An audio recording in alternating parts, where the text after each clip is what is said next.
कालू नामी कौवा चांद पर रहा करता था। वो बहुत ही चालू कौवा था। वो अपना काम लोगों से झूठ बोलकर जैसे तैसे करवा लेता था, पर वो लोगों का काम बिल्कुल ही नहीं करता था। कालू कौवा अपने घर में अकेले ही रहता था। उसके माँ बाप कोरोना की बीमारी से चल बसे थे। तब से ही कालू कौवा अपना जीवन अकेले ही बिता रहा था। एक दिन वो कहता है, अरे मैं ऐसे कब तक खुद का काम और खुद का खाना बनाता रहूंगा। मुझे लगता है कि अब मुझे शादी कर लेनी चाहिए। पर बेटे कालू कौवे, तुझे इस जंगल में कौन अपनी चिड़िया देगा, क्योंकि इस चांद पर तो तुझे सब अच्छी तरह से जानते हैं और तेरी करतूतों से भी सब अच्छे से वाकिफ है। तो तुझे तो अब इस चांद से कोई भी चिड़िया शादी करने के लिए नहीं मिलेगी। लगता है तुझे अब धरती से ही दुल्हन लानी पड़ेगी शादी करने के लिए। हाँ कालू कौवे, ये ज्यादा सही रहेगा। तब वो दूसरे दिन धरती पर आता है और वो शहर में भटकने लगता है, पर उसे कोई भी चिड़िया नहीं मिलती है। तब वो एक जंगल में जाकर विश्राम कर रहा होता है। तब उसे किसी के गाना गाने की आवाज सुनाई देती है। तुम आए तो आया मुझे याद, गली में आ चांद निकला। अरे ये कौन इतना बेसुरा गाना गा रहा है? छी छी, मैं अभी जाकर उस बेसुरे को सबक सिखाता हूँ। तब कालू कौवा उस आवाज को सुनकर उसके पास जाता है। तब वो उस चिड़िया को देखकर उसे देखता ही रह जाता है। अरे वाह, ये कितनी सुंदर चिड़िया है। मुझे तो ये बहुत पसंद आई। मैं तो अब इसी से ही शादी करूँगा। अरे वाह चिड़िया, तुम तो बहुत सुंदर गाना गाती हो। कहाँ से सीखा तुमने इतना अच्छा गाना गाना? अरे थैंक यू सो मच कौवे, मैं तो बस ऐसे ही गुनगुना रही थी। वो दरअसल मुझे चांद से बहुत प्यार है ना, तो बस उसी की ही तारीफ में गाना गाती रहती हूँ। अच्छा, क्या सच में तुम्हें चांद बहुत पसंद है? हाँ कौवे। अरे ये तो बहुत ही अच्छी बात है। तो चलो तुम मेरे साथ, मैं तुम्हें तुम्हारे चांद से मिला कर लाता हूँ। क्या सच में तुम ऐसा कर सकते हो? हाँ, क्यों नहीं।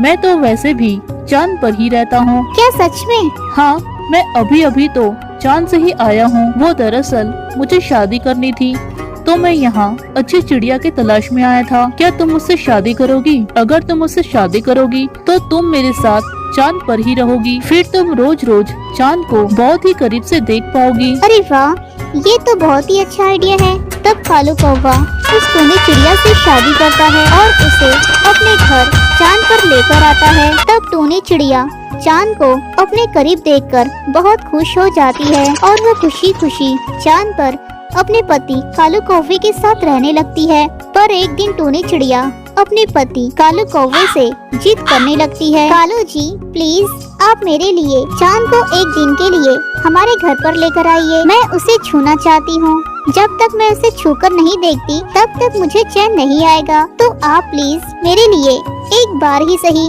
पर चांद को घर पर लेकर आइए। ठीक है टूनी चिड़िया, मैं जरूर कोशिश करूँगा। तब कालू कौवा चांद की चोरी करने की सोचता है और वो एक रात आसमान पर सीढ़ी लगाता है और चांद को चुराकर अपने घर लेकर आता है। तब टूनी चिड़िया बहुत खुश हो जाती है। अरे थैंक यू कालू जी, आपने मुझे आज बहुत बड़ी खुशी दी है। तब टूनी चिड़िया उस चांद को गले लगाती है, पर इधर चांद पर बहुत अंधेरा हो जाता है और सारे पक्षी में हाहाकार मच जाता है कि आखिर में चांद की चोरी किसने की है। तब टूनी चिड़िया शोर मचता देखकर वो कालू कौवे से कहती है कि वो चांद को वापस उसकी जगह पर रख कर आए। तब कालू कौवा जल्दी से चांद को उसकी जगह पर रख कर आता है। तब वापस फिर से उजाला हो जाता है।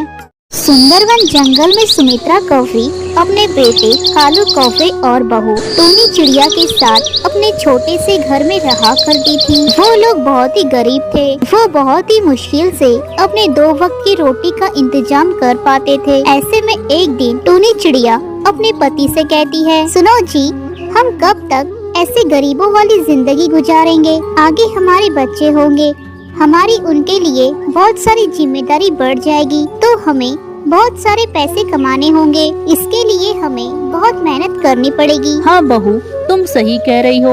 हम अभी बड़े ही मुश्किल से अपने 2 वक्त का खाना जुटा पा रहे हैं। बाद में तो हमें खाने के साथ साथ बच्चों की पढ़ाई, उनकी शादी, सबके बारे में सोचना पड़ेगा। हाँ माँ, पर इस जंगल में अब कोई ज्यादा काम भी तो नहीं है जिससे मुझे ज्यादा पैसे मिलेंगे। अरे बेटा, तो तू शहर क्यों नहीं चला जाता? अपने जंगल की सुंदरी कबूतरी है ना, उसका बेटा है बंटी कबूतर, वो भी तो शहर में काम करता है और छुट्टियों में घर आकर वो अपनी माँ को बहुत सारे पैसे लाकर देता है। अच्छा माँ, तब तो मैं भी शहर जाऊँगा, फिर हमारी गरीबी भी जल्दी ही दूर होगी। तब अगले दिन कालू कौवा शहर जाने के लिए निकलता है और शहर में काम ढूंढने लगता है। तब उसे एक ऑफिस में काम मिलता है। अब कालू कौवा हर महीने अपने गांव आता था और अपनी माँ को पैसे दिया करता था। तब उसकी माँ और उसकी पत्नी बहुत खुश हो जाया करती थी। फिर वो लोग ऐसे ही हर महीने कालू कौवे के दिए हुए पैसे जमा करने लगते हैं। तब एक दिन टूनी चिड़िया कहती है, सुनो जी, अब हमारे पास थोड़े बहुत पैसे इकट्ठे हो गए हैं। अब हमें हमारा नया घर बनाना चाहिए। आखिर हम कब तक इस टूटे फूटे घर में रहेंगे? ये घर कभी भी हमारे ऊपर गिर जाएगा। अरे नहीं टूनी चिड़िया, तुम ये घर बनाने की टेंशन मत लो, मुझे कुछ महीने और काम करने दो, फिर हम लोन लेकर एक बड़ा सा घर बनाएंगे। ठीक है जी। जैसे अब कालू कौवा मन लगाकर अपना काम करने लगता है। फिर ऐसे ही कुछ महीने गुजर जाते हैं। तब कालू कौवे की बॉस बबली चिड़िया कालू कौवे के काम से खुश होकर उसे वो अपनी कंपनी का एमडी बनाती है। तब कालू कौवा अपना बड़ा घर बनाने के लिए 20 लाख रुपयों का लोन लेता है और घर बनाने का काम शुरू करवा देता है।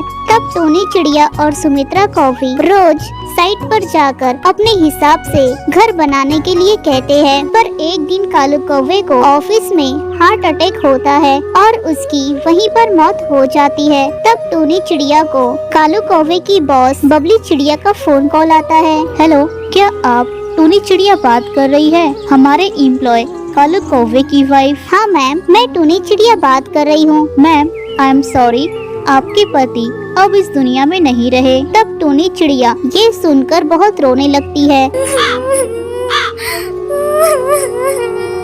नहीं मैम, ऐसा मत कहिए, ऐसा नहीं हो सकता है। आई एम सॉरी मैम, पर कालू कौवे को आज ऑफिस में हार्ट अटैक हुआ जिसमें उनकी मौत हो गई। तब वहाँ पर सुमित्रा कौवी आती है। क्या हुआ बहू, तुम रो क्यों रही हो? माँ जी, अब आपके बेटे हमें इस दुनिया में अकेले छोड़कर चले गए। नहीं, भगवान हमारे साथ ऐसा नहीं कर सकता है। हेलो मैम, मुझे आपसे कुछ बात करनी थी। कालू कौवे ने जो हमारे ऑफिस से 20 लाख रुपए का लोन लिया था, वो अब आपको हमें वापस करना होगा। क्या? पर वो पैसे तो हमने अपने नए घर बनाने में लगा दिए हैं। तो ठीक है मैम, अब वो घर आपको हमें वापस करना होगा। अब कालू कौवे के साथ साथ टूनी चिड़िया और सुमित्रा कौवी से उनका नया घर भी छीन गया था। तब वो लोग अपने जमा किए हुए पैसों से कालू कौवे का अंतिम संस्कार करते हैं। हे भगवान, ये तूने हमारे साथ बहुत गलत किया है। पता नहीं अब हम दोनों कहाँ रहेंगे। तब टूनी चिड़िया रो रो कर वहीं पर बेहोश हो जाती है। तब सुमित्रा कौवी वहाँ पर किसी से मदद मांगती है। कोई मेरी मदद करो, मेरी बहू रो रो कर बेहोश हो गई है। तब वहाँ पर लाली तोती आती है और वो उन दोनों को अपने साथ अपने घर चांद पर लेकर जाती है। तुम्हारा बहुत बहुत धन्यवाद बेटा, तुमने मेरी बहू की जान बचा ली। आज ही मैंने अपने बेटे का अंतिम संस्कार किया है। कोई बात नहीं माँ जी, अब तुम्हारी बहू बिल्कुल ही ठीक है। पर माँ जी, मैं आपको अपने घर पर नहीं रख सकती। मेरे पति बहुत शराबी है,